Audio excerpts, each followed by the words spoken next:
Ladies and gentlemen, please welcome Pastor Lorenzo Sewell of the 180 Church in Detroit.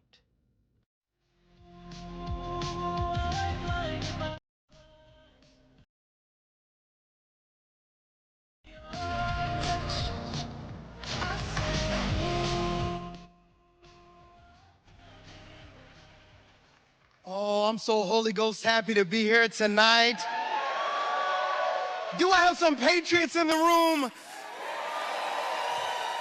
I believe that in 38 days that God is about to show up. He's about to show out. How many know that God has assigned America to do great things in the earth, and all of us are a part of it? Come on, if you believe that, put your hands together. I need you to do me a talk to every priest, every pastor, every imam, every religious leader. In 38 days, I need you to talk to everyone that has influence so that they can go and tell their congregations they need to vote their values, because this is about to be too big to rig. How many know it's going to be amazing right here in Michigan? Come on, Dearborn, if you believe that, put your hands together and give your great God great glory. I believe that God has assigned us in Michigan. I have a spiritual suspicion. I have a Holy Ghost hunch that God is going to cause all of us just in 38 days to make America healthy again. I believe that God is about to do that. Here it is. Before I take my seat, I believe that God has called people together right here in Dearborn, because in 38 days, we're going to make America great again. If you believe that, put your hands together and give your great God great glory.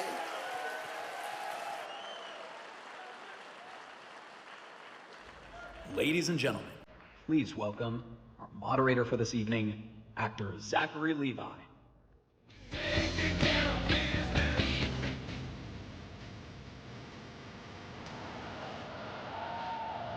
Hey, Dearborn. How we doing, Michigan? It's a beautiful day to be inside right now. Hey, do me a favor really quick, a little unorthodox, but turn to the person next to you and say, hey, I'm really glad that you're alive, and I'm really glad that you're here right now. Just do that real quick. That's called love, and that's called unity, right? We're here for unity, right? We're here to make sure that we value every single person. Every single person. Whether you're a Democrat, whether you're a Republican, whether you're a libertarian, an independent, every single one of us is a child of God. Every single one of us is deserving of being seen and heard and loved and valued. Amen. Amen. Amen. Listen, I'm not going to take too much time, but I did want to just give you a little context why Shazam is standing here talking to you about these various things. I grew up in my family, Christian conservative. That was pretty much kind of the lane that we were in. My parents were Kennedy Democrats that then turned into Reagan Republicans. And they taught me to have a healthy level of distrust for the government and a healthy level of distrust for industry that runs amok. And for a long time, I was like, man, I really want to find a politician that represents all of the things that I want and I want to see in a presidential candidate. And this year, I found Bobby Kennedy, and I thought, man, this guy's it. He's the real deal. He's the real deal. And in a perfect world, and whatever that would look like, perhaps I would have voted for Bobby. But we don't live in a perfect world. In fact, we live in a very broken one. And we live in a country that has been hijacked by a lot of people who want to take this place way off the cliff. And we're here to stop that, right? We're here to make sure that we are going to take back this country. We are going to make it great again. We are going to make it healthy again. And so I stand with Bobby, and I stand with Tulsi, and I stand with everyone else who is standing with President Trump. Because I do believe that of the two choices that we have, and we only have two, Donald Trump, President Trump, is the man that can get us there. And he's going to get us there because he's going to have the backing and the support and the wisdom and the knowledge and the fight that exists in Robert Kennedy Jr. and former Representative Tulsi Gabbard. So please, let's welcome them to the stage right now. Keep it going. I don't know that they thought I was going to end talking so fast. Here they are.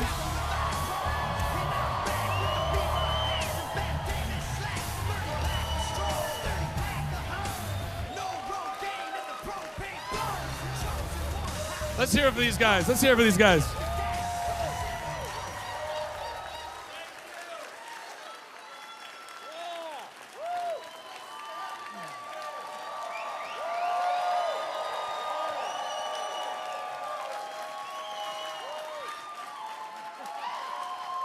So much love in Michigan, guys. So much love.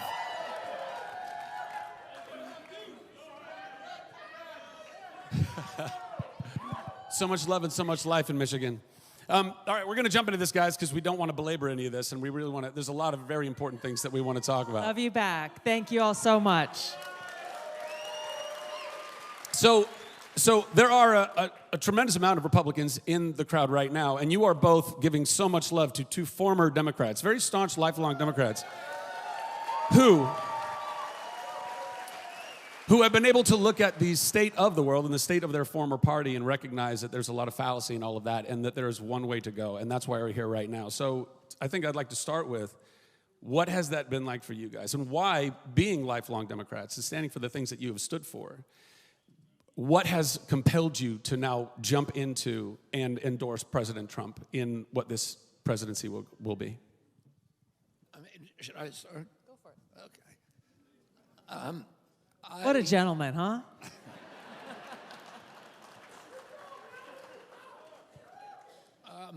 It was a very, very tough evolution.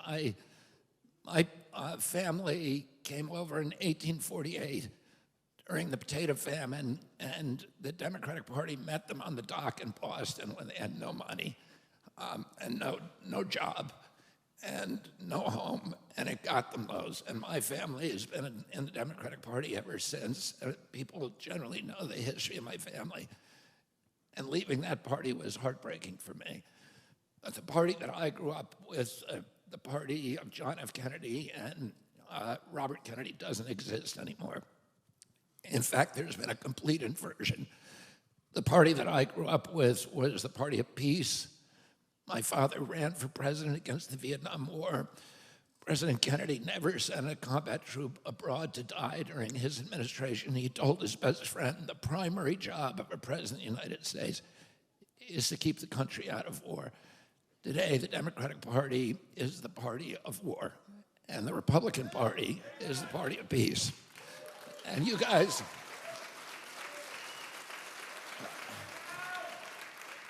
I was so proud of President Trump this week when he did that press conference with Zelensky. And a week before, you had all the Democrats signing artillery shells that are going to hit women and children in other counties, that we've spent $208 billion. We sent them another $8 billion this week.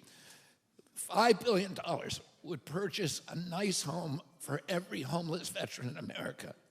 We need that. Tulsi. And let me very quickly, and we'll talk about these issues elsewhere, but the Democratic Party I grew up with was the party of civil rights, of constitutional rights, of freedom of speech, particularly the First Amendment. Today, it's the party of censorship and surveillance. The Democratic Party that I grew up with was the party of women's sports. My uncle, Ted Kennedy, wrote Title IX to make sure that women had an equal shot to men in colleges.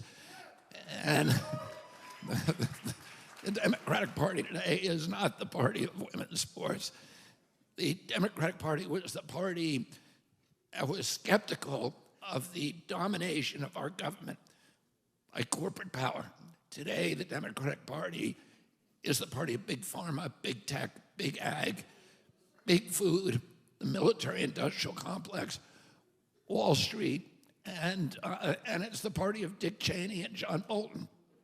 It's a party that I absolutely do not recognize. These are the guys who wrote the Patriot Act. They introduced surveillance and censorship for our country. They got us into the Iraq War, the worst catastrophe, foreign policy catastrophe in American history. And Bolton and Cheney, 225 other neocons, have now endorsed Kamala Harris. They didn't endorse her because their opinion about those things has changed. They endorsed her because the Democratic Party now stands for the values of Dick Cheney. And that can't be my party anymore. And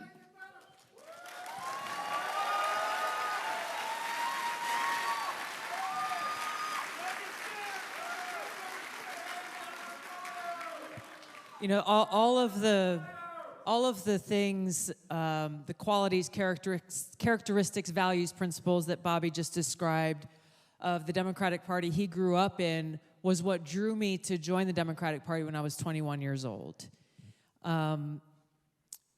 It's interesting to see how unrecognizable that party is today, and how that once big tent open party, big tent party that welcomed people from different backgrounds, different views, different ideas, encouraged discussion and debate and dialogue around all of the different issues, and still were able to leave rooted in our grounding and founding principles that are enshrined in the Constitution, just does not exist anymore.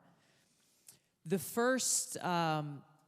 reason that I ran for Congress was largely motivated by the experiences that I had had as a soldier deployed to the Middle East. I was in a medical unit serving in Iraq in 2005.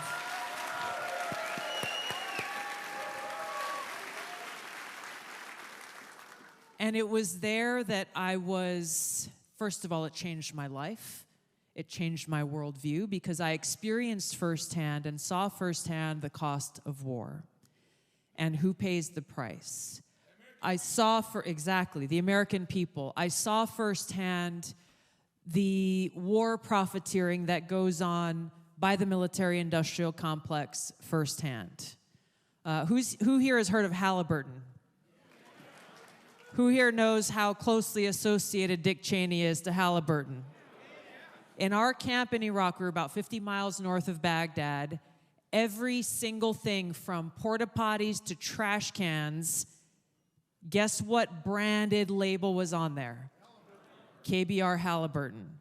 I used to, you know, we made friends. We had a unit of soldiers from across Hawaii and the Pacific, and you know, we bring our aloha with us everywhere, and so we made a lot of friends with the workers, the contractors who were hired to work on those camps and these different jobs, the drivers, the people who picked up the trash, and so forth. And on the weekends, would have little cookouts in the back of our tents with them. And we asked them, how much are you making? And very often, what we found was they were making like subpar wages, $500 a month, people who came from the Philippines, Sri Lanka, Nepal, all of these other countries, making $500 a month, working 12 hours a day, 7 days a week. And when you take how much they are getting paid with the hundreds of billions of dollars that we know companies like KBR Halliburton were making, it was absolutely disgusting.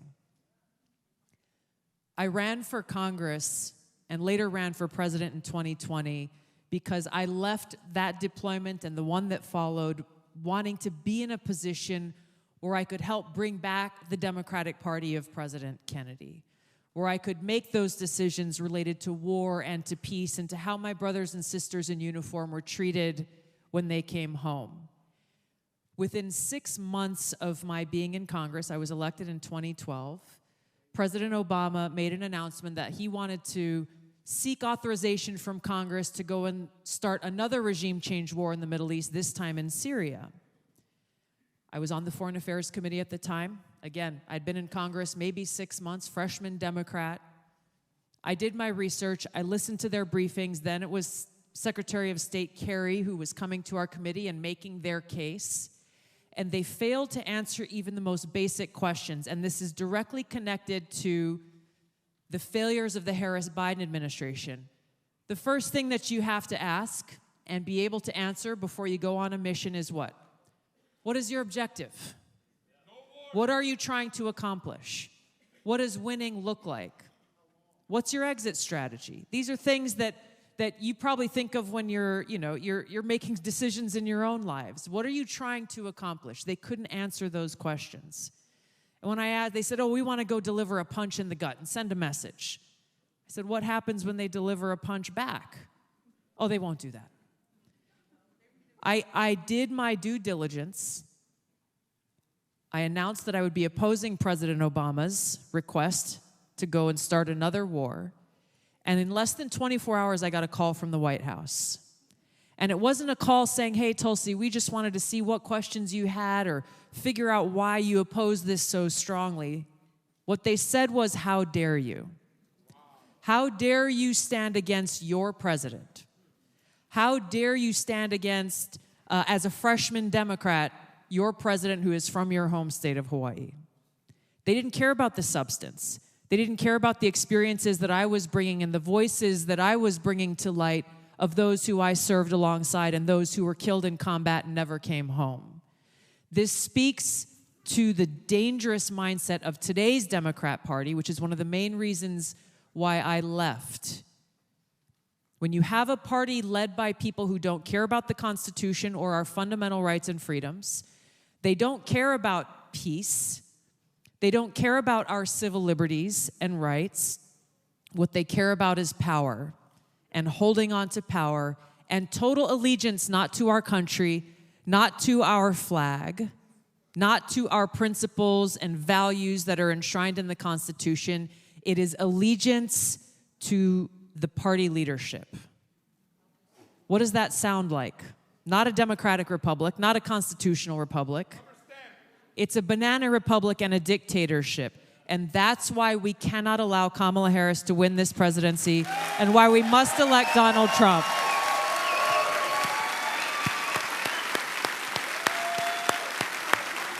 So well said. So well said. One of the other things... I'll point out that 4 years ago, Tulsi was, I think, the deputy director of the DNC. Here's the short one, and we promise, Zach, we'll let you talk. I was asked to become a vice chair of the Democratic National Committee 2 weeks after I took my oath of office as a member of Congress. 2 weeks. When they called me and said, hey, would you like to do this job? I said, what is a vice chair of the DNC? What do you really want me to do? The reality was they saw the piece of paper and the picture and they said, oh, she checks all of these identity politics boxes. That'll be good. Little did they know, I think for myself. I'm an independent-minded person. And when that call came from the White House, I got to believe they had a little bit of regret. But it was too late. I want to ask before we turn it over to Zach and get it. We've got a lot of things we want to talk about, but I think it's important to see who is in the room here tonight. I want to see your hand raised if you're a Democrat or a former Democrat or an independent, libertarian. There you go. There are so many people across our country, and I just want to say this is of great credit to President Trump that he is doing today what the Democratic Party used to do, which is to welcome people into the cause of freedom, peace, and prosperity so that we can stand together as Americans.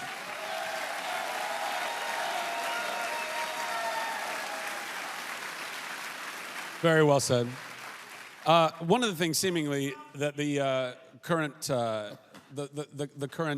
regime doesn't seem to care about are the prices of living, the prices of groceries, the prices of childcare. This is affecting literally every single one of us in every class. What would you like to say about how that's going to be handled? What will President Trump do in the policies that he wishes to enact to bring those prices down, to make sure that we can all actually afford to live in this great country that we love so much? RFK, fix our food. He will fix our food. We're getting to the food. We're getting to the poison food. Don't worry about it. You know, the very first thing before you can fix a problem is you've got to recognize that a problem exists.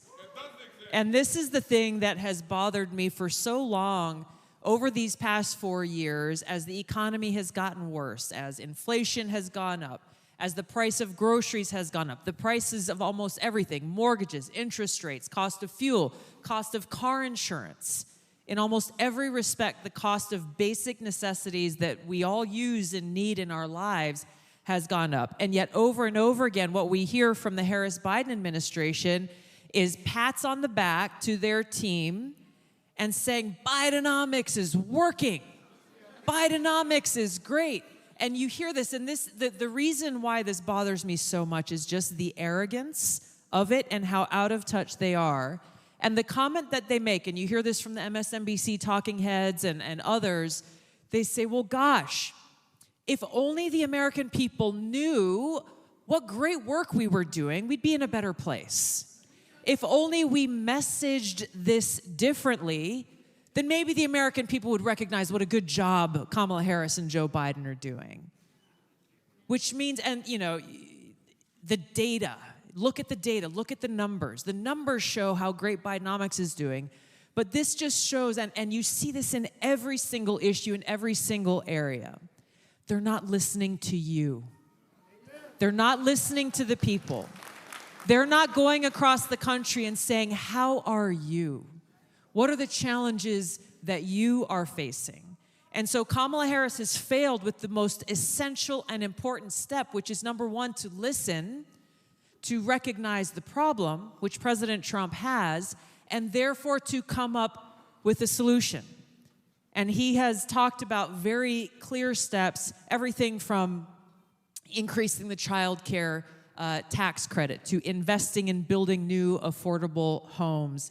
He's talking about how we can take the billions and trillions of dollars that are being spent on unnecessary and counterproductive wars overseas and investing them in our communities right here at home. Things like perhaps giving the residents of Lahaina more than $700 for everything that they lost in those fires, as opposed to sending all of that money to Ukraine. Yeah. Bobby, you want to speak to that? Yeah. I thought the most important part of the debate between Harris and Trump was the first question, which she dodged, which was, are you better off? Are Americans better off 4 years ago, or are they better off today? And as you remember, you know what she said. I was raised in a middle-class family. And that's not an answer to that question at all. And as Tulsi just said, they're not answering the question that is most important to the American people. And she couldn't answer that question because there's no criteria by which we judge economic vitality of a nation that has improved during the Biden administration. The cumulative inflation during the Trump administration was 7%. The cumulative inflation during Biden administration is 20%. The price of mortgages has doubled in 3.5 years, doubled. The price of rent has gone up 20 to 30% in 3 years. Thank you. The price of groceries has gone up, the price of gasoline, the price of electricity, the price of the price of medical care. The only thing that's gone down is wages. And the wages went way up during the Trump administration. They're down 2% on average during the Biden administration. And Tulsi said, the key to harnessing inflation ultimately is to stop printing money and to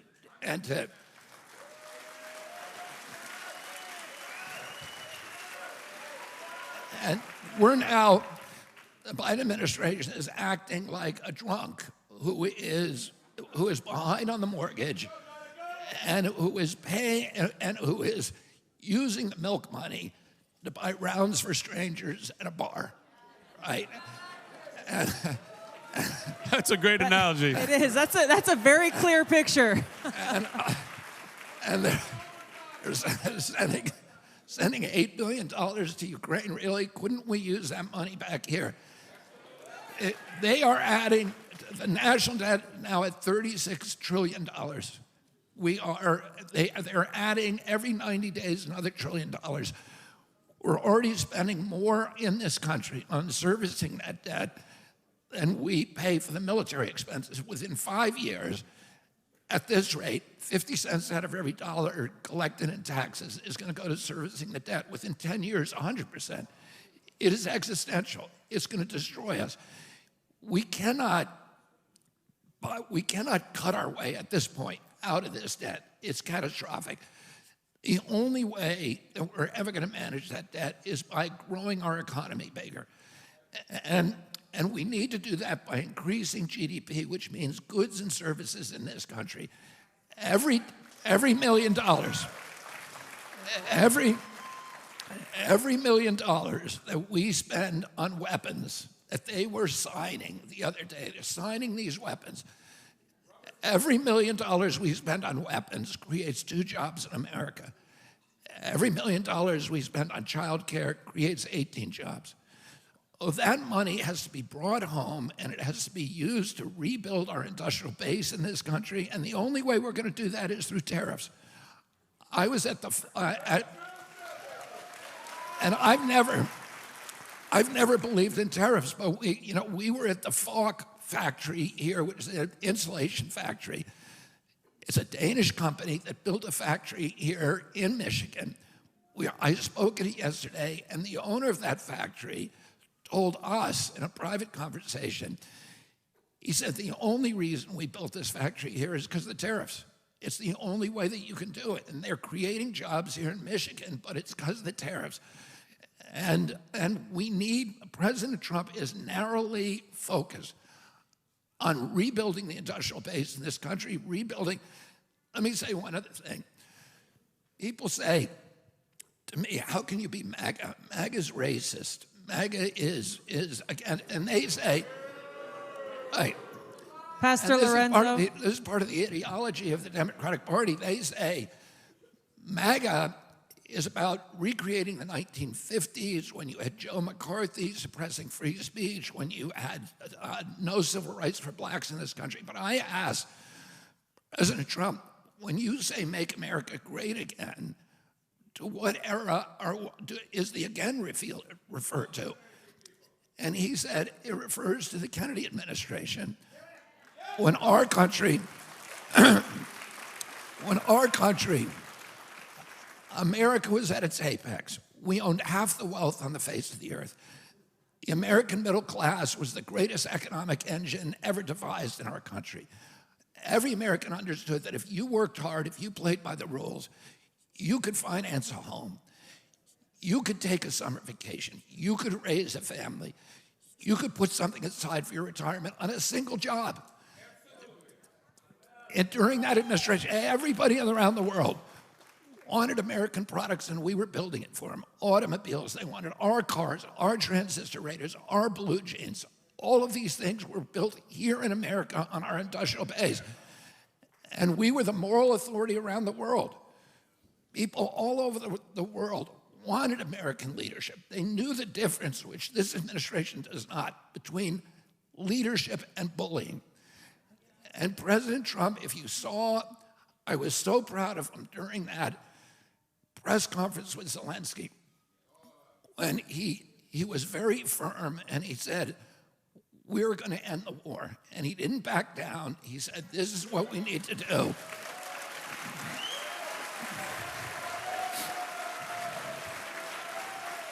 And that's where we need to start. And that is what, to me, MAGA means. It means going back to the place we were during the Kennedy administration when America was at the apex of its greatness. It's a message of optimism.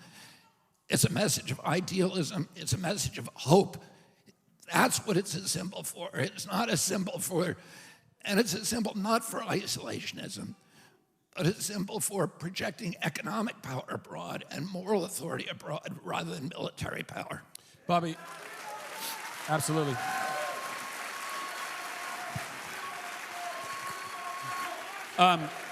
You were speaking to the goods and services, getting more American goods and services here. We're in Michigan, the heartbeat of the auto workers, the heartbeat of all of our incredible cars that we've been making for so long.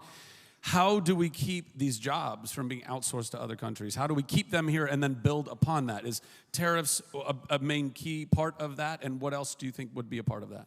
Well, it's definancializing our economy, taking money away from taking power away from the Fed. The job of the Fed, if the Fed is like a pump, its function, it operates on behalf of a few Wall Street banks. And its function is to act like a pump. It is literally strip mining the wealth and equity away from the American middle class, shifting it up where companies in this country and financial institutions, when I was a kid, they would go out, if you wanted to make an investment, they'd go out and look at all the factories. They'd go to Michigan, they'd go to Detroit, they'd go to other parts of our country, and they'd look at the factories and they'd say, what does the management team look like? What are the production figures? What are the financial figures? What is the bank book? What is the inventory? They'd look at that and then they'd make a financial bet. That doesn't happen today. The only thing they're focused on Wall Street is, what is the Fed going to do next? And our country's been financialized, and we've allowed all of the industry to leave our country, and it's now in China. We've outsourced it. And I talked with Tulsi about this the other day.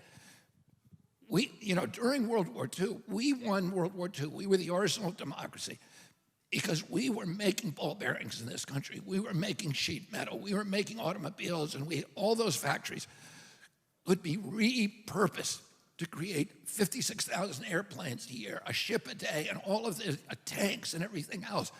So we had the capacity to actually win an all-out war, conventional war. We couldn't do that anymore. We're going to get beaten in war. We cannot produce anything in this country anymore. You know this. We've ended the trades. Kids don't even know how to work in factories. They don't know how to build things anymore.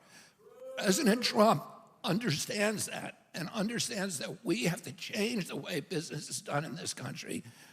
Focus on our country, not on China. He says, I don't want wars. I want to make deals. And I want to make the kind of deals that help us here and regrow our country. And I'll say one last thing. In 1992, Ross Perot ran. And the Democrats, and Ross Perot said, if you have NAFTA, if you have these, which, the Democrats opposed, if you have NAFTA, if you have all these trade agreements, what you're going to hear a giant sucking sound from Mexico, and all the jobs are going to go down there. John Deere is going to Mexico now, and of course it's going to do that. It's in its interest. If we had a tariff that penalized them for that, they wouldn't do that. They'd leave their factories here in Michigan and elsewhere around the world, and that is narrow focus of Donald Trump, and the Democrats have zero plan for bringing jobs, for getting our children into houses, for lowering the price of groceries, for lowering the price of gasoline. President Trump is narrowly focused on those things for the American people, and the Democrats have no plan except for more of the same. You want to add to that, Tulsi? No? So, Tulsi, you've, as you mentioned, and as we know, and as we're very grateful for, you have served our country. You have served it proudly, and you have served it well. And so there's no one else in this room, I think, better to speak to the craziness of these wars that we have now found ourselves in. Under President Trump, we had no new wars. And now under this administration, we are in countless. We are in more and more and more. What is driving that? And what can we do about that? What will President Trump be doing in order to keep us out of these battles and keep our men and women out of this danger? Thanks for bringing this issue up, because really, to me, it is central to everything else that we're talking about. We sit closer today to the brink of nuclear war and nuclear Armageddon than we ever have been before as a country in history. The reality is, we can talk about these very serious concerns about the high cost of living and the terrible conditions of our education system, and we can talk about the need for clean air and clean water, and the talk about safe communities and closing our border. All of these are incredibly important issues. None of them matter if we are in nuclear war. Nuclear war is the end of life as we know it. Period. Full stop. And so this should be knowing this fact and knowing that we are here because of Kamala Harris and Joe Biden's foreign policies. And knowing that the likelihood becomes a certainty of World War III, which very likely ends in nuclear war if Kamala Harris is elected as president, should be at the forefront of our minds. How many veterans do we have here today? Thank you very much for all of you for your and service. your service.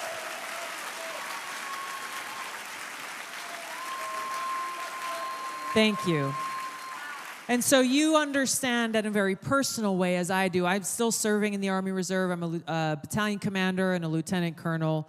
And so when I see Kamala Harris on that debate stage with President Trump, looking at us straight in the eyes, she looked in the camera and said, there is not a single active duty service member serving in any combat zone in the world for the first time in a century. She said this with great pride. She said this with great pride. Yes, she was either brazenly lying, hoping that we would believe the lie, as she did when she told us the border was secure for the last 4 years, when clearly it wasn't. Or she has been working in this White House, talking about how she's in the Situation Room with President Biden. When every major decision is made, she is the last person in the room.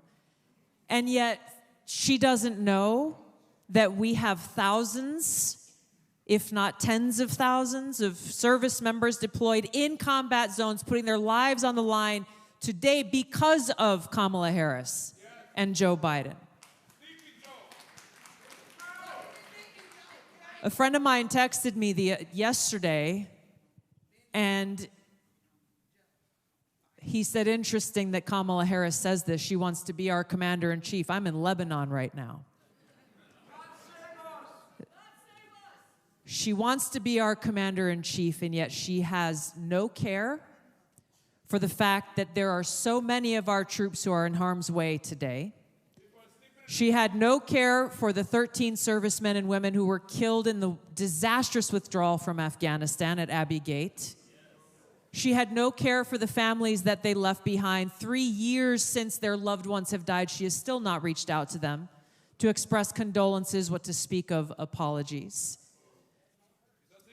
She doesn't care. That's exactly right, which is what makes this so dangerous. If she becomes our commander-in-chief, we should have no doubt about the fact that she will try to mask her insecurity and weakness and try to project strength and try to prove to the country and the world that she's a tough commander-in-chief by using my brothers and sisters in uniform as pawns to go and start another war and go drop some bombs somewhere in her effort to, quote-unquote, look tough. We should have no doubt at all in our minds that she will continue to be the kind of figurehead that Joe Biden has been for the military-industrial complex, the national security state, and do their bidding to work for their profits rather than valuing every single American life and every single life of those who voluntarily raise our right hands and say, I'm willing to die for our country, the safety, security, and freedom of every single American in this country, but not for some politician who's trying to look tough and get more power.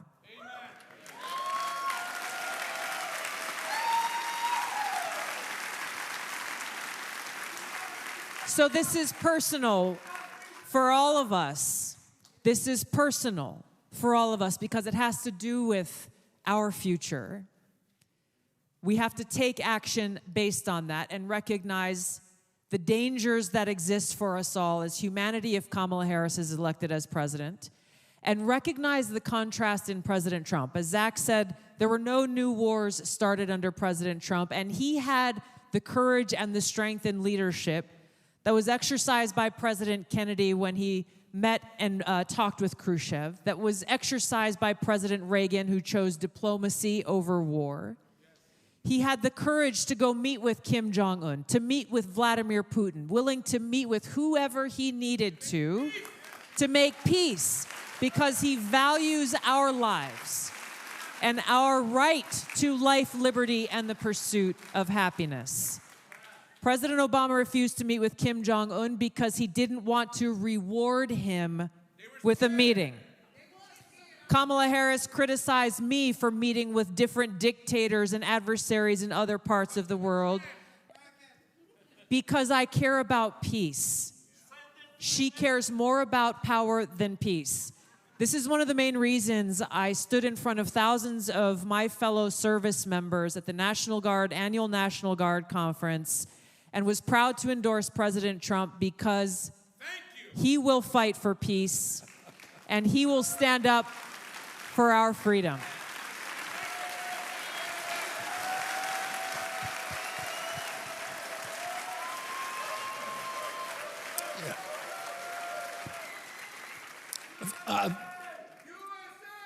First of all, I want to say that I love this crowd. This is the most lively crowd we've seen, I think, so far. This is the best. The initial question was why are we in all these wars and who's making these decisions? Well, in 1992, we promised that Gorbachev, when he disbanded the Soviet Union, that we would, after reuniting NATO, East and West Germany under NATO, we would never move NATO even 1 inch to the east. Since then, we've moved it into 14 new nations, 1,000 miles to the east. Why do we do this? Here's the reason why. When a new nation enters NATO, the contract requires it to conform its weapons purchases to NATO specifications, which means billions and billions of dollars, or Lockheed, Northrop Grumman, Boeing, and General Dynamics, and the other military contractors. Who owns all of those? One company, BlackRock. And these are the people who are dictating what the Democratic Party does. They're the biggest owners, and they're moving us into those nations for their good, not for the good of our country. They wanted to go in Ukraine. The Russians said, you promised us you wouldn't do this. You went into 14 countries. Now you want to go into Ukraine. That is a red line for us, and they warned us, not just Putin, but generations of Russian leaders have said, that's a red line. You're going to force us to respond militarily. Why? Ukraine has a 2,200-mile border with Russia. It's like Canada and the United States. If we put Aegis missiles, Tomahawk missiles in Ukraine, which can be nuclear tipped, we are 3 minutes from Moscow. We could decapitate the entire Russian leadership in 3 minutes. This destabilized the entire globe. The Russians have been invaded 3 times through Ukraine. The last time they were invaded, Hitler killed 1 out of every 7 Russians. So this is a critical national security interest for them. It is zero national security for us. We have no treaty with Ukraine. We have no interest in them. And they said, do not go into Ukraine. Well, guess what? We overthrew the government, the democratically elected government of Ukraine in 2014. That is when the war started. And then we announced Kamala Harris. Kamala Harris announced in March of 2022, we're going to put NATO in Ukraine. She went to Germany and made that announcement. 2 days later, Putin responded by invading. He had tried to sign a peace agreement, which everybody agreed to except for us. And then in April of 2022, he tried again on terms that were very beneficial. The only thing he really wanted was to protect the ethnic Russians 14,000 had been murdered by the new government that we put in since 2014, and most important, he wanted us to keep NATO out. And because he said, you're gonna use it for an invasion of Russia. And we said, no, that's not our intent. We just want, we just want solidarity. Well, guess what? That war was never winnable. They lied to us about it. They said this would be like Cuba beating the United States in a war. There's no way they could ever win. Everybody knew that, but we went in anyway. We required them, they signed an agreement. Zelensky signed an agreement with Putin in April of 2022. President Biden, it's called the Istanbul Agreement. President Biden and the Russians were withdrawing their troops. And the only thing they wanted was to protect the people of Donbass and Lugansk, who are ethnic Russians, and to keep Ukraine out. And Zelensky agreed to that. Joe Biden sent Boris Johnson to Kiev and forced Zelensky to tear up the agreement. And since then, 600,000 Ukrainian kids have died and 300,000 Russians. And now, guess what? Zelensky has no way to win this war. His army is collapsing on every inch of the front. So he is losing. Within a year, they will be vanquished. His only solution, what he calls his path to victory, is to embroil our country in a full-scale world war with Russia. So what do? With our encouragement, he invades Russia. This is exactly what Putin said you're going to use it for. And we fulfilled all of his expectations, and that's why the rest of the world supports Putin now. And then we say we're going to give him permission. This is what the White House said. Thank God that the Pentagon brass have revolted and mutinied and said we're not going to allow this to happen. The White House said we are going to allow missiles to be fired into Moscow from Ukraine. Putin said, if you do that, it's an act of war. We will be at war with the United States of America. 2 weeks ago, our country is the only country in the world that has not signed an agreement to not be the first user of nuclear weapons. We've always refused to do that. Russia agreed, China agreed, all the other countries with nukes agreed we will not use it first. We're the only ones who said no to that agreement. And then we walked away from 2 long-range missile agreements with Russia unilaterally. So we are sending a message to Russia. So 2 weeks ago, Putin changes Russian policy and says, yeah, we're going to use them first. If you have a conventional war against us, we are now going to use them first. And he said he's going to war. The White House wants this. Biden wants it. Tony Blinken wants it. Kamala Harris wants it. The Pentagon went to the White House, the top generals, and said, we are going to mutiny if you try to do this. This is going to destroy the world. Oh, we all need to understand we are closer to nuclear war today than ever been before. Kamala Harris is not thinking for herself. It's BlackRock who's doing the thinking for her, and we cannot afford her presidency. The whole world can't.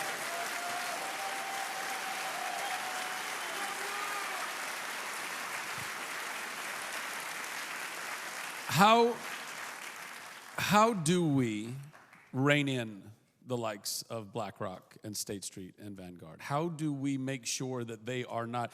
Because it's one thing to elect the right man to be president. That's going to help us. But with all the checks and balances and with all the deep state and all of those various things that are still pulling strings, how do we ensure that they're not going to be so incentivized? What will President Trump be doing in order to ensure that? To understand BlackRock, the insidiousness of BlackRock's influence, people should understand this. We gave this $200 billion, now $208 billion to Ukraine. And that money, I saw Mitch McConnell saying 2 things. He said, well, that money is actually not going to Ukraine, it's going to U.S. military contracts. He came out and said that openly, right? And then he says, but don't worry, it's not a gift, it's a loan. So Ukraine's going to pay it back. How many here, raise your hand if you think that loan's ever getting paid back? All right, everybody knows it's not. So why did they call it a loan? The reason they called it a loan instead of a gift is because if you call it a loan, you can impose loan conditions. What are those loan conditions? Number one, a giant austerity program, so nobody who's poor in Ukraine is ever going to even be able to eat. Most important, they required Ukraine to put all the government assets and all the agricultural land of Ukraine up for sale to international corporations. Right, and this is the most valuable asset in Europe. Ukraine's farmland is the breadbasket of Europe. For generations, 1,000 years, people have fought wars to get control of that land. 600,000 Ukrainian kids. My son fought for the Ukrainian military. These people all believe that they are fighting to keep that land in Ukraine. They don't know about this loan agreement. What does the loan agreement say? All of that land now has to be sold at auction. 30% of it has already been purchased. Who are the purchasers? Monsanto, DuPont, and I think Cargill. And who owns all of those? BlackRock. BlackRock is making the money destroying Ukraine because its companies are in charge of that. It is making the money by owning Ukraine after the war, and it just got the contract from the Biden-Harris administration to rebuild all of the buildings and bridges and infrastructure that we've destroyed over there. Oh, this is just a big boondoggle for these companies, and these kids are dying, and we are going bankrupt in this country paying for it, and President Trump understands that, and that's why when he's standing at that press conference, and they asked him, what's gonna happen? He said, we are gonna settle the war on day one. And he was not intimidated by Zelensky, just the opposite. So that's what we need for president. Tulsi, what were your thoughts as you saw President Trump and Zelensky standing next to each other and the comments that both of them were making? And do you think that Zelensky actually wants this thing to end? Do you think, I mean, there's a part of me that deep inside of him, I think he almost wants President Trump to be reelected so that he can get, that could be a way for him to get out of the mess that he's gotten himself into. What are your thoughts on that? It's really not a bad profession. It got me on stage. Look at this. It's crazy. Although I don't do those fun dancey things that you see him on. I haven't done that yet. I mean, honestly, President Zelensky looked concerned as he was standing next to Trump. You know, so much of this war has been controlled by, I don't even want to say President Biden, because it, as Bobby's just defined very clearly, he's not really the one calling the shots here. That when you have multiple other countries coming in and trying to bring both parties to the table from very early on and throughout this war to try to strike a peace agreement, consistently it has been Tony Blinken and the United States government telling Zelensky, don't do it. And they've got all the leverage. They've got all the leverage because they can say, well, if you don't do what we want you to do, we're going to pull all of the funding. It is unconscionable that there have been multiple opportunities for peace, and yet more Ukrainians are dying. More innocent Russians are dying. This war continues to escalate, putting us all at greater risk. You know, President Trump, I think this is, well, actually not I think, I know this is why you have the entire leadership, at least of the national security state, mobilized against him. These different agencies weaponized against him. It's because he is a threat to the continuation of what we have seen.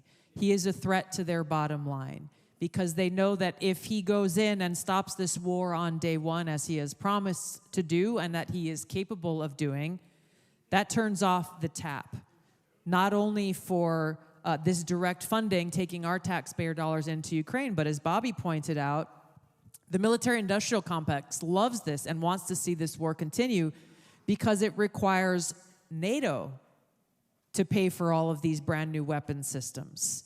So for them, it's a cash cow. They don't want to see it end. What President Zelensky really wants, I think only he knows in his heart. He has to be accountable to the people of Ukraine. But the fact that President Trump is standing there committing once again to peace with President Zelensky standing next to him, I think sends the strongest message that we need to hear. We look at President Zelensky's decisions throughout his recent trip here to the United States. He was out there with Governor Shapiro in Pennsylvania, laughing and smiling as they were signing more bombs to go and be dropped on more innocent people. He did an interview with the New Yorker magazine saying that he thinks J.D. Vance is too extreme and he doesn't think President Trump has done a good job.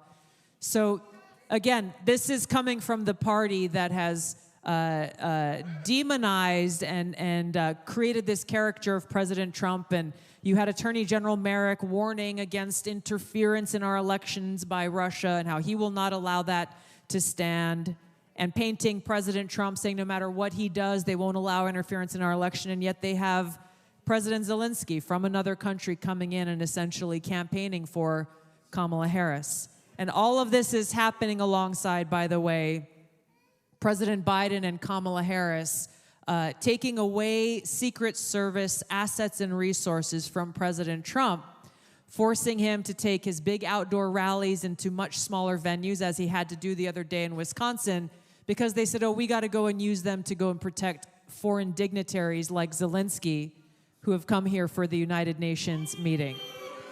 You want to talk about interference in our elections? Who benefits from that decision? From limiting President Trump's ability to interact with our fellow Americans across the country, forcing him into a smaller space. Kamala Harris benefits from that. She is benefiting from these decisions that result in what? Ultimately, as we've seen, unfortunately, multiple times, putting President Trump's life at risk. And God made him miss. That's right. Exactly. That last second head dodge. I promised we were going to get to poison food because I would say that, you know, one of the best things I ever learned when I was younger was the concept of triage. And the idea that when there's an emergency, there's an explosion, there's a fire, you've got a bunch of people that are all in crisis. You know, you've got some people that have some cuts, some people that are missing an entire limb, some people are on fire, whatever that is. But you have to be able to, not emotionally, but very logically be able to look at, assess the situation and say, okay, all of these are issues. We have to address all of them, but we have to address the most important first. And I think you hit it on the head. Nuclear war is absolutely the most important thing that we need to be worried about, or that we need to be addressing, those wars. What I would say second, heavily, is the poisoning of all of us in this country and all of our children. And it's been going on for years and years and years because of not the military industrial complex, but the agricultural and pharmaceutical industrial complexes. And so, Bobby, you have campaigned, you have stood on this, you have been doing this for years, fighting for our environment, and now fighting against Big Pharma and Big Ag to make America healthy again. And President Trump has taken you up on that and has brought you into the fold to say, yes, please, help lead that charge.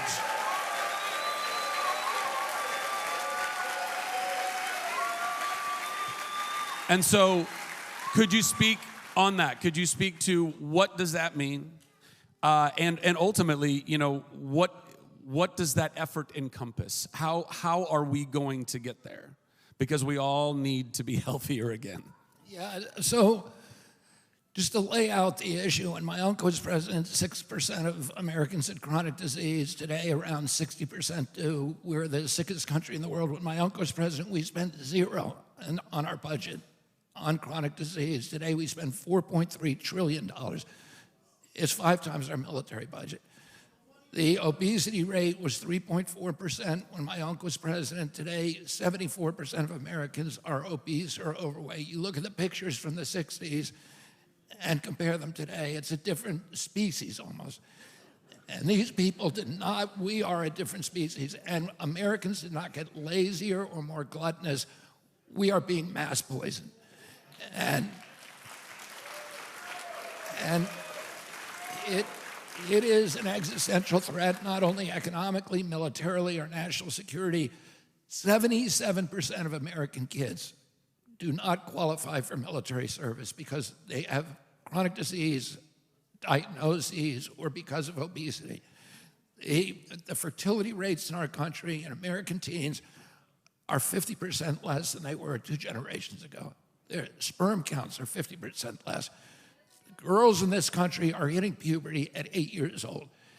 The average is 10 to 13. That's 6 years younger than it was a couple of generations ago. We have the lowest puberty rates of any country in the world. We are the most poisoned, and all of this is happening to our country because of corruption. That is the reason. In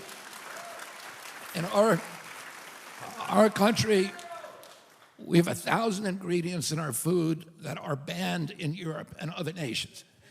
I'm going to fix it, and you.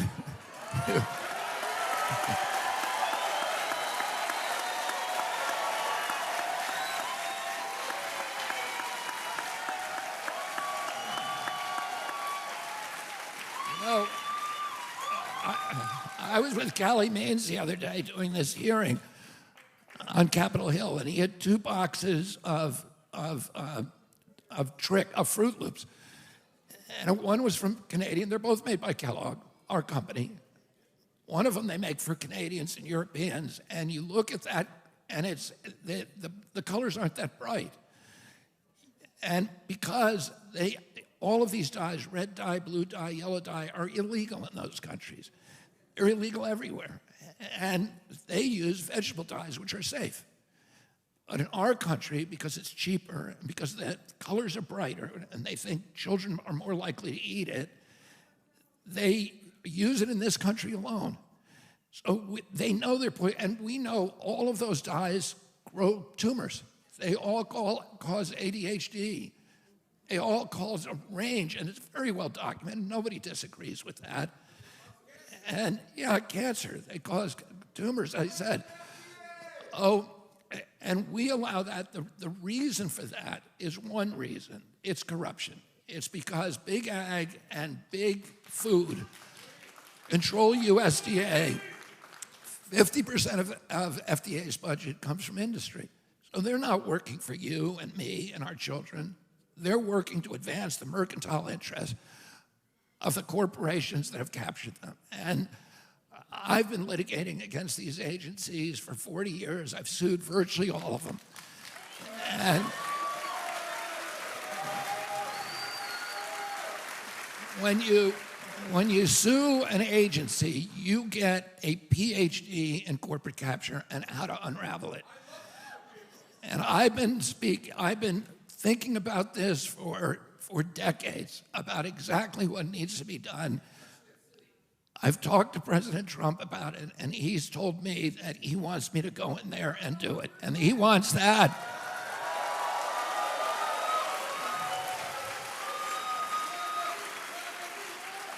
He wants that to be his legacy to the American people. And I'll tell you something about President Trump. I didn't like a lot of the appointments President Trump made when he came into office. I didn't like him appointing John Bolton to run NSA and, and oil industry, pharma lobbyists to run HHS. I asked him about that when we were talking, and he said, look, last time we came in here in 2016, I had no idea how to govern. And the day that we got elected, I found out we have to have a transition team. And I was surrounded by corporate people and lobbyists from all these industries, and they said, appoint this guy, appoint that guy, and I did what they advised. And he said to me, a lot of those people were bad people. You know how he talks, he said, bad people. And he said, I'm not gonna do that again. He said he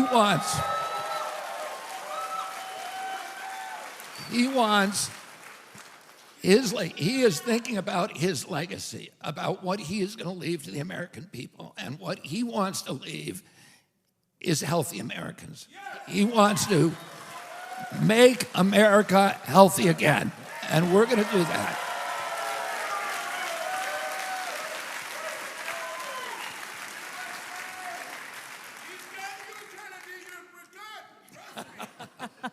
Well, this is why I wanted him to be president originally. But Donald Trump, President Donald Trump, trusts in these two individuals. He sees the integrity, the intelligence, the empathy, the wisdom, and the fight that it's going to take. And we should be so lucky as to have them on his transition team. Before you talk, Tulsi, let me say one thing. President Trump, right now, I'm just going to tell you, you ought to understand this, and Tulsi's a lot smarter than me, and she's going to say something much smarter, so I don't want to be overshadowed by her. But let me say this.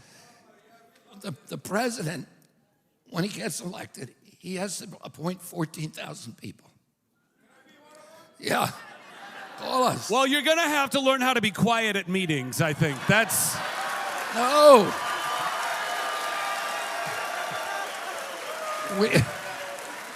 We're not appointing anybody who's going to be quiet. We want the loud ones. But last time, the GAO, the General Accounting Office, pays for the transition team, and every president in history has waited till November 5th, and then they can start getting that GAO money. So, but what President Trump has done this time, something never been done before, is he's found private donors to finance his transition team 3 months in advance, and it's already operating. And Tulsi and I are on that team.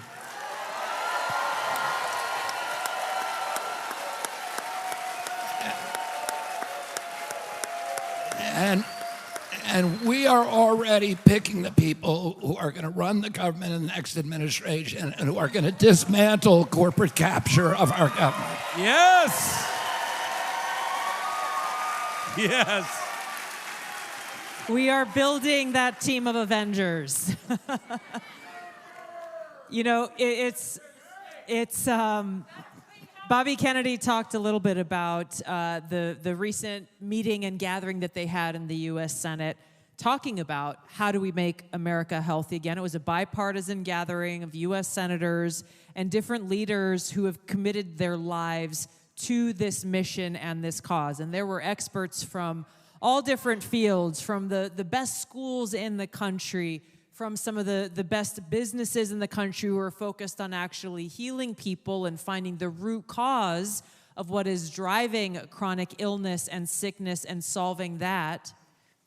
The Atlantic did an article about this meeting, and the headline of it, Zach knows, was the Woo-Woo Caucus. And it talked about how it was a mishmash of people who were conspiracy theorists and people chirping about things like food color, minimizing the seriousness that Bobby has just defined, how the healthcare system in our country is truly a sick care system that exists to profit big insurance and big pharma and leave the American people dependent on them so they can keep taking money out of our pockets. This corruption that Bobby's talking about is what President Trump is committed to rooting out. And what Bobby and I are committed to doing is that in the so-called health industrial complex and the military industrial complex, and developing and building this team of people who are not swamp creatures in Washington, but who care most about the American people and our country first. This impacts all of us. This impacts all of us. When we talk about healthcare, Bobby's talking about food, and we're talking about big pharma and the drugs that they parse out to people. For those of us, I've lost track of how many friends of mine who go into the VA for help for one thing or another. Oftentimes it's for post-traumatic stress.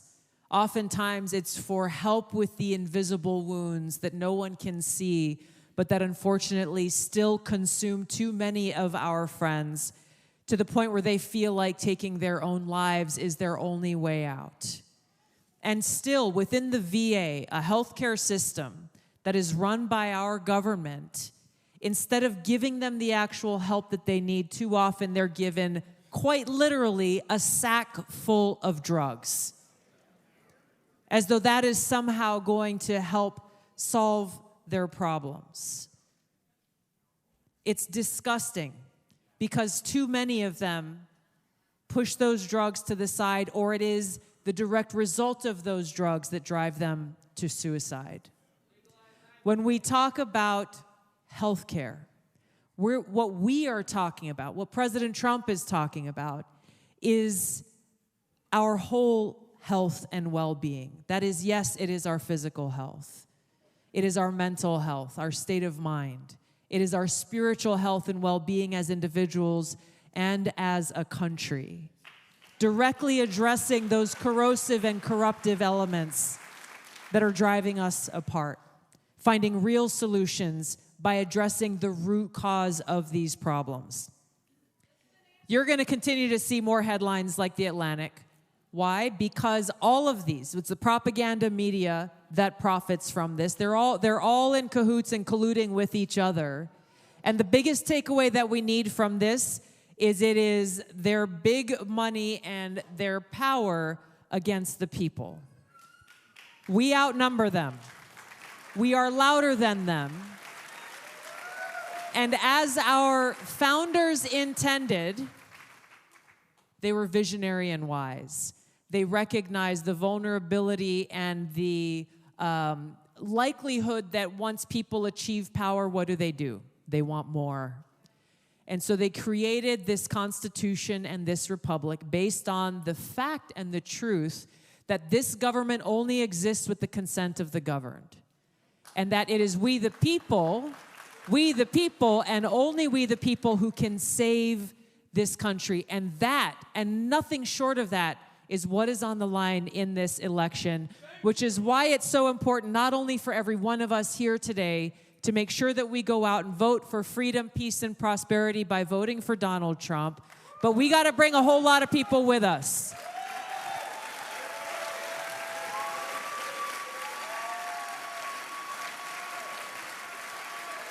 Oh, yeah. I want to add an addendum, just a little addendum. This is the most important thing I'm going to say tonight.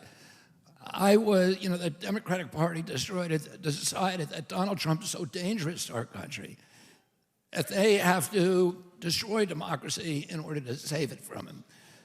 Oh, they didn't really have an election at all this time. We don't know how Kamala Harris actually, she never got a vote. President Trump went through an election and got a vote. The Democratic Party sued me across the country to make sure that I could not participate in this election.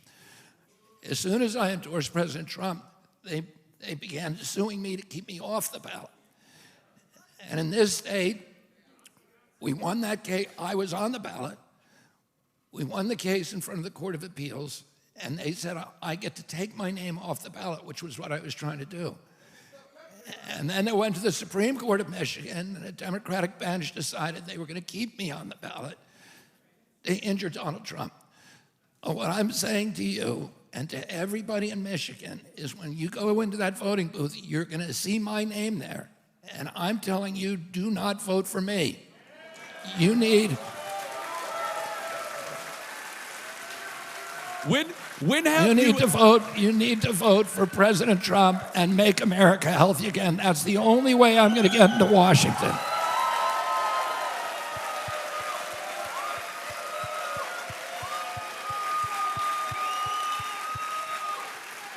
When have you ever heard a presidential candidate tell you to vote for someone else? That says something.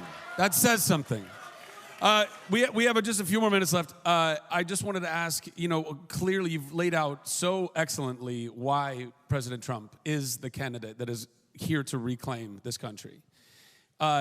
What is some advice to the voters beyond don't vote for him? And to tell everybody else, by the way, it's important. It's important because there are states that we do want to vote for you for. There are other states outside of Michigan that it would be great for people to vote for you. I'm telling people all across the country to vote for Donald Trump. Oh, okay. I stand corrected. So, but other than that, what other advice would you like to give these wonderful people here and everyone else watching at home? What is some advice as they go into the polls? You go.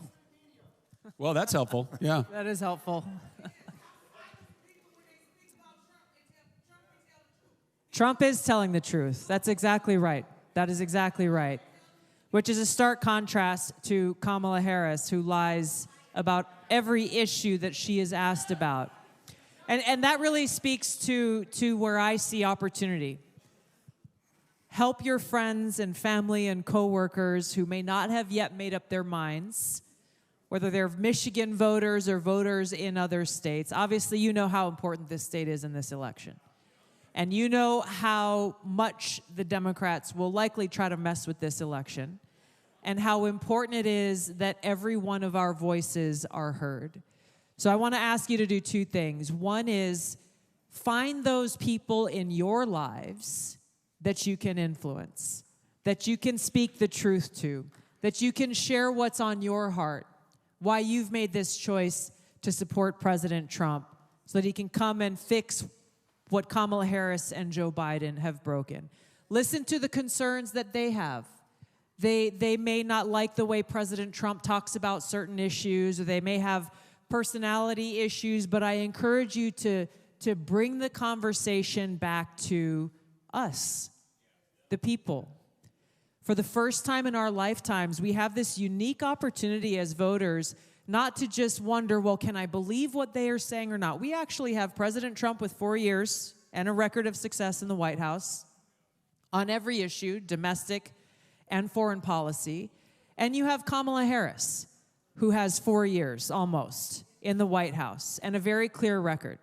I did an interview with one of your local TV stations yesterday or the day before. No, one of your local stations here in Detroit. And the anchor actually asked me a question that you may be asked, which is like, hey, he said, when President Trump was president, you had Vice President Pence, who didn't have the keys to the car. Vice President Pence wasn't the one making decisions. It was President Trump, which was true.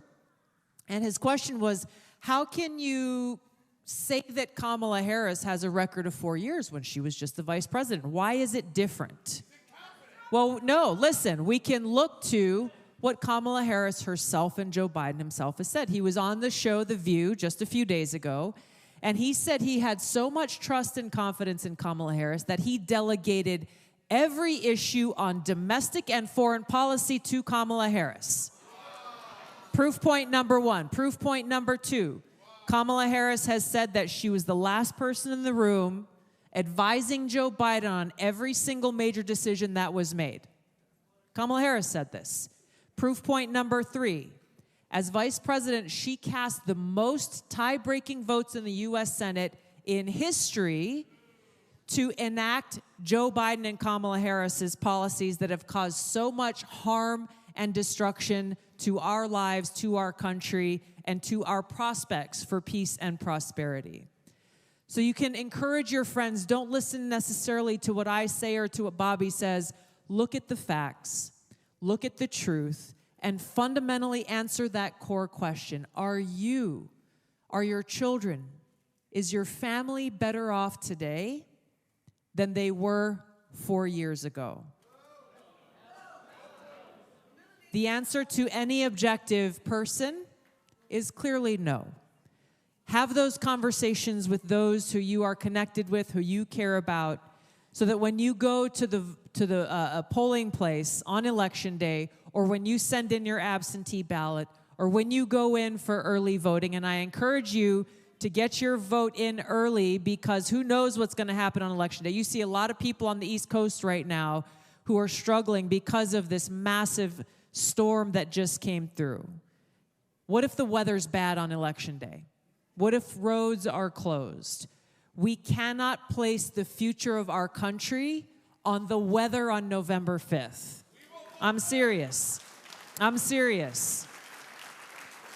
Our voices must be heard in this election. So when you go to cast your vote, I want to encourage you to make a list of at least 10 people in your lives that you will be accountable for, to make sure that they also go out and cast their votes, and ask them to do the same.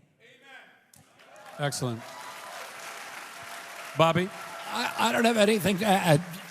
That was brilliant, and I would say the same thing. I mean, I would add one other piece of evidence, which was that President or Vice President Harris's principal job was to manage the border. Let's remember that. And I'll add another thing. President or Vice President Harris was the one who kept coming out and telling us President Biden is fine cognitively. She gaslighted us for 3 years. And we need somebody who's going to tell us the truth. Oh, I was at the border at the beginning of, 18 months ago when I first started running. And I went to Yuma, the border at Yuma. I've been there many times, but I went to the border at Yuma and saw the big gap in the fence. There's 27 gaps. Why are those gaps in the wall? Those gaps are in the wall because, and there's construction material sitting behind them that we purchased years and years ago. And they're just sitting there rusting and rotting. Why? Because the day that President Biden got into office, he already had appointed her to run the border. He called an end to construction on the wall and left these 27 gaps. And I went to just one of them, and it was like being at the start of the Boston Marathon.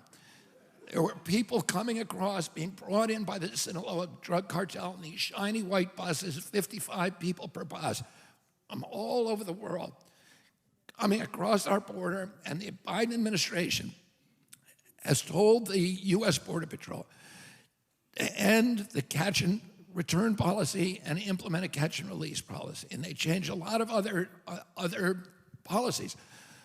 But the big thing is, in those areas where people are coming across, they need to finish the wall. Vice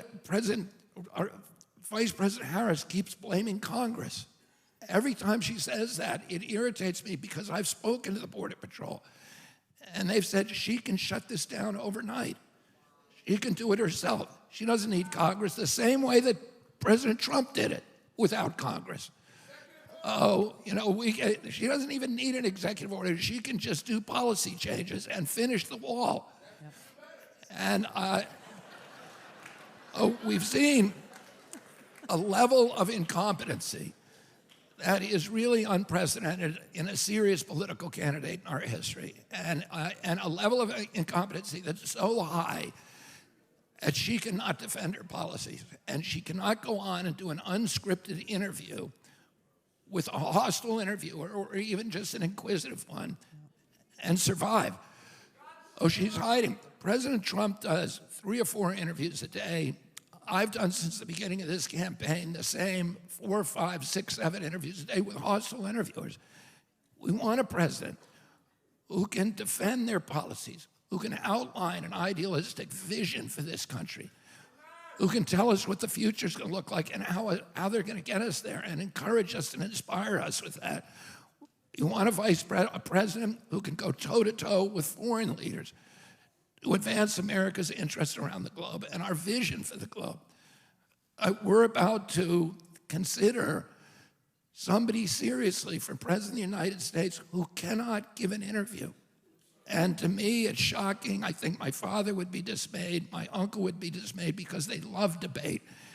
They love conversation. They love the dialogue. And they knew that the best hope for America is in policies that were able to win, be annealed in the furnace of debate, and then float to the top in the marketplace of ideas. And we have a vice president who does not seem to have anything in her head except what the deep state tells her to say and to put there.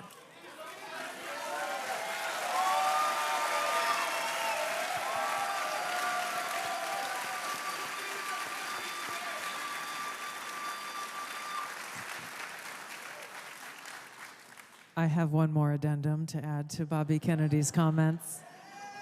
Who saw Kamala Harris go to the border today? 38 days before the election. She's been vice president for almost 4 years. Her first task was to go and try to secure the border. 38 days before the election, she goes to the border. You guys know all her lines now. Here's the issue, and she was called out by some of the law enforcement officers down there who told her directly, you're coming down here 38 days. So not only did they leave our borders open, aiding and abetting the cartels who have profited and continue to profit from their open border policies, they punished the governors who moved shipping containers and used barbed wire to try to close those gaps in the fence that Joe Biden refused to finish, and even took them to court for it. The shameless nature of Kamala Harris's actions is immeasurable. And she is shameless in going there 38 days before the election, trying to pretend as though she cares. She held a whole press conference as she read from the teleprompter. She said, we got to put some rules in place at the border. That's what she said. And we got to enforce those rules, she said. Her shamelessness comes from a place of having no conscience. Because if she had a conscience, she would care. She would care about how this is impacting the American people. She would care about how a commander-in-chief's first and foremost responsibility is to secure our country, to ensure our safety, security, and our freedom. Kamala Harris will be dangerous as president and commander-in-chief because she has no conscience, which means she will be used as a puppet for the dangerous powers that be who have destroyed our country for too long.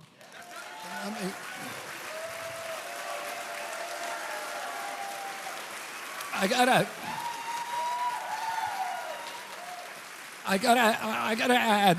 gotta add two thoughts to that. One is, my father was very, very close. One of the closest political allies was Cesar Chavez, and I worked with Cesar very, very closely in 1980 during the presidential campaign. And then my father won the campaign in California in '68 because of Cesar Chavez. Cesar Chavez was the first person that my father informed that he was running for president before he even told his own aides. During the last 10 years of his life, I worked very closely with Cesar Chavez on pesticide issues. Pesticides poison 15,000 to 20,000 Hispanic farm workers every year, and their families are devastated. I was a pallbearer in his funeral in 1993. He had two issues the last decade of his life. One was pesticides. The other was border security. Because he understood that illegal migrants coming across were hurting working people in this country.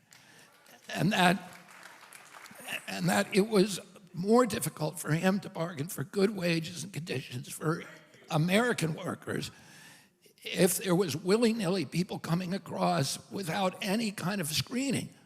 We need workers in this country. We need to bring them from abroad, but we should do that through the government policies and not allow the Sinaloa drug cartel to dictate Americans' immigration policy. This migration is destroying our country. Number one, it's turned every American city into a border town. We are seeing in New York 110,000 migrants on the street. People who are predatory workers, employers are coming in and paying them $6 to $10 an hour, and they're bidding against union shops.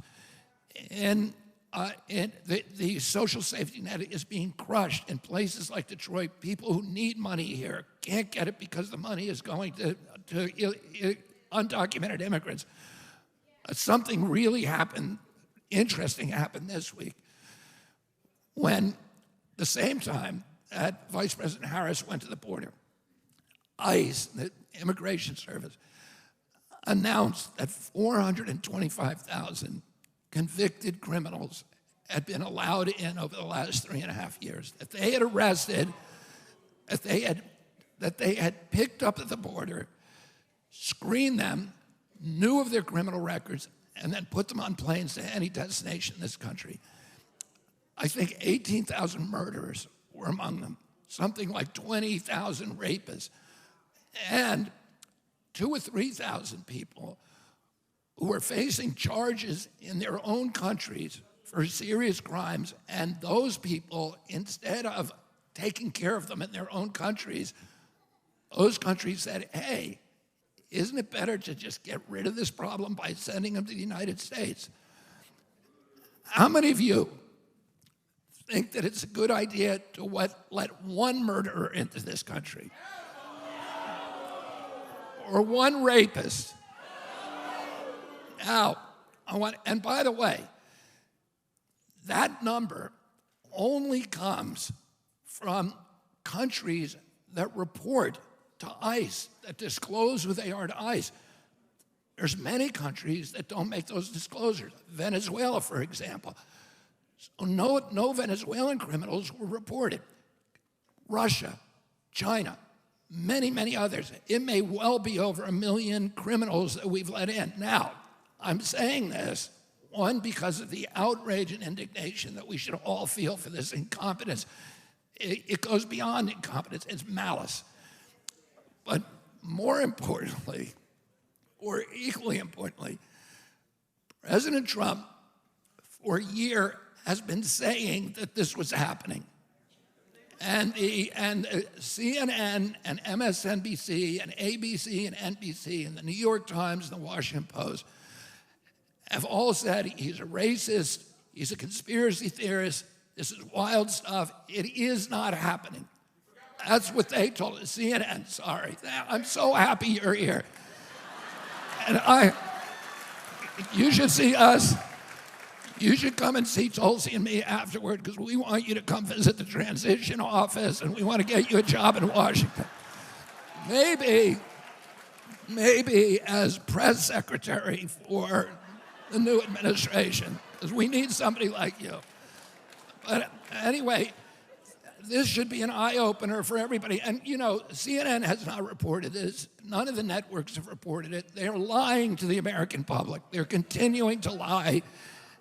And that's something that should outrage every American, Democratic or Republican. Yes.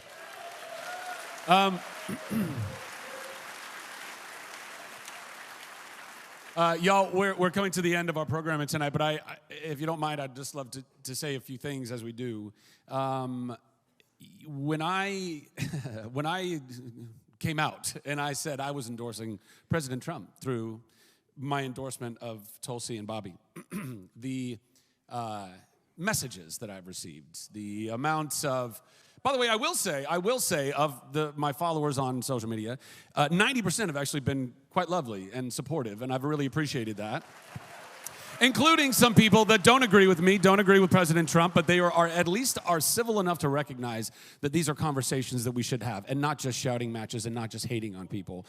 But I will say, though, that, you know, within my industry, as you can probably imagine, Hollywood is a very, very liberal town, and this very well could constitute career suicide. So I'm glad I did it with you guys. But thank you. But the thing I wanted to say, and this is to Bobby's point, we are, and you all know this, we are being inundated every single day with poison. Not just in the foods that we're eating and not just in the pharmaceuticals that are being shoved down our throats. In the images that we are looking at, the audio that we are hearing through our media, we are being poisoned and lied to. And hear me, we're all being poisoned and lied to. So as we go to the polls, as you guys and your passion and your fervor and wanting to get Donald Trump reelected and recognizing that that is the thing that we need to do, recognize that all of the people on the other side that still believe that Kamala is the answer, they're not, she's not, but they are being lied to. They are not the enemy. They are not evil. There is evil at the top of that food chain.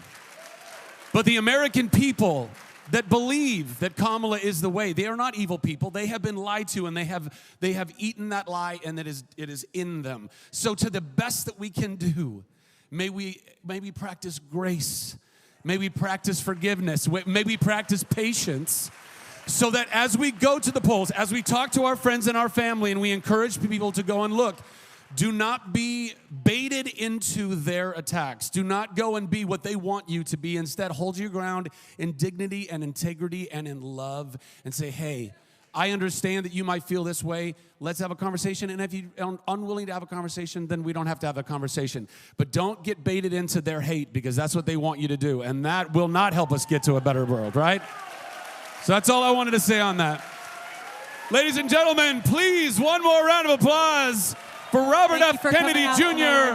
Thank you and so former much. Representative Tulsi Gabbard. Thank you.